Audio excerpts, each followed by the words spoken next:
5 tips to prepare your house during the rainstorms. Stay on and watch.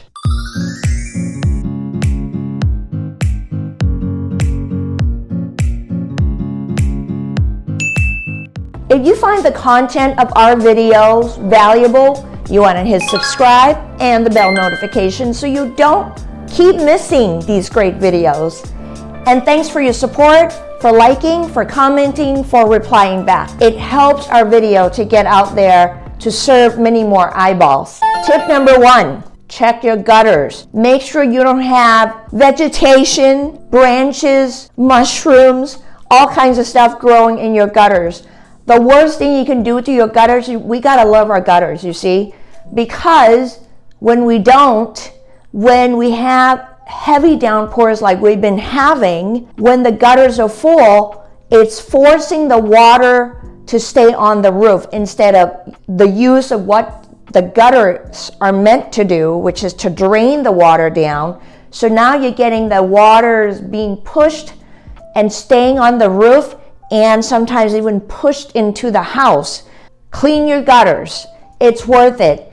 If you are not the type of person who's handy and wanting to clean your own gutters, there are a lot of services, people that actually will come and clean your gutters for you. In our home, now this is a subjective choice. Not everybody's into putting screens on their gutters, but in our home, we actually have the gutter guards installed around the house so that it would lessen the needs to have our gutters cleaned. Now, we had this done by a roofer who's more knowledgeable about how gutters work. So you want to be careful and be selective in how you get your gutter guards installed. Tip number 2, you definitely want to have your roof inspected perhaps every 5 years, especially with tile roofs, because the tiles can become loose or they can shift and it could cause leaks.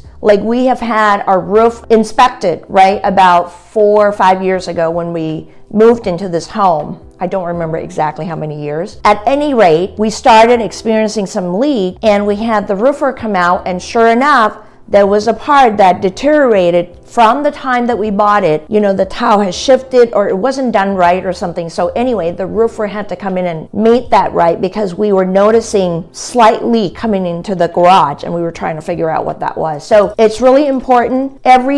Maybe 5 years. Now, this is my own subjective view. If you talk to a roofer, they may tell you something different. So talk to your favorite roofer. How often should you have the roof inspected? And there's a cost to have the roof inspected, but I can assure you it's so well worth it than when you start having water coming into the house because you didn't know something was wrong up in the roof, okay? Tip number 3, check around your doors and your windows. Sometimes you will see settlement cracks around the frames of the windows, or over the years, if you have an older home, you definitely want to make sure that the windows are sealed, because when you have huge amount of rain pushing through during the rainstorms, you could literally have water pushing in through the window, the broken seals of the windows. So just kind of walk around and check the seals, especially on the outside.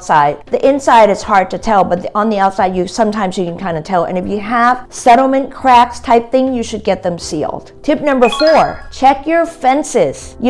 Fence lives, especially the wood board fences, the shelf life is about, I want to say 15 years. The bottom starts to, especially if it's a wood board bottom, they start to sort of deteriorate and rot, and they start to not be as securely stable to the dirt. So you want to make sure that if you lean on your fence and if it starts to feel wobbly, guess what's going to happen when you have downpours or heavy rains? We have had, just in the past couple of weeks, we have had people that wake up in the morning and the fence is they're down because they were already unstable, and the rains, just the heavy consistent rains, kind of just sort of chip at the dirt and loosens the soil, and the fences no longer can hold up. So you want to kind of check on your fence, and if you can sort of secure them or support them or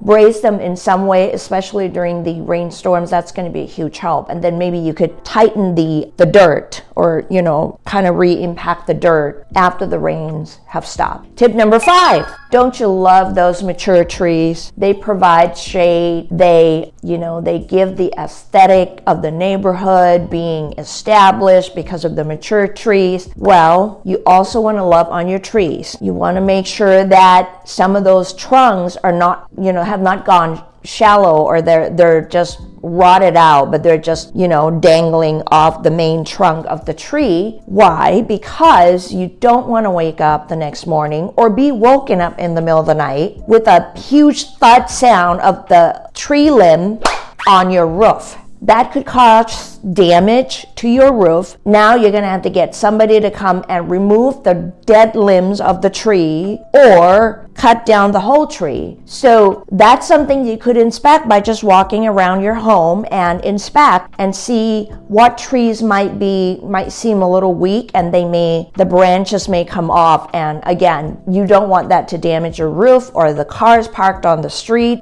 surrounding your home. I hope that your takeaway from this is that you can be proactive in really checking on your home before some major forces of nature remind you that you need to take care of your home.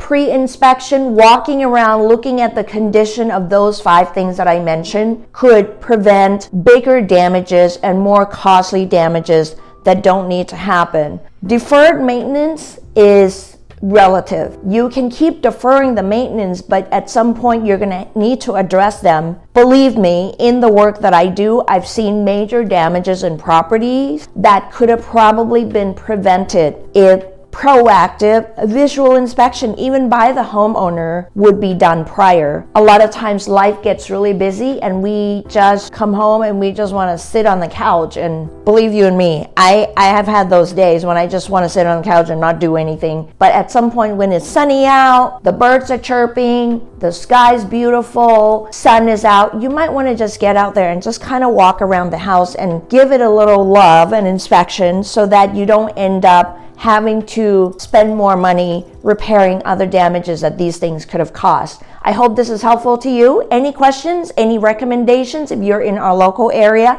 feel free to email me at kasama@kasamasells.com. I'm more than happy to share some reliable experts in these areas with you that have served our home as well. Thanks for watching.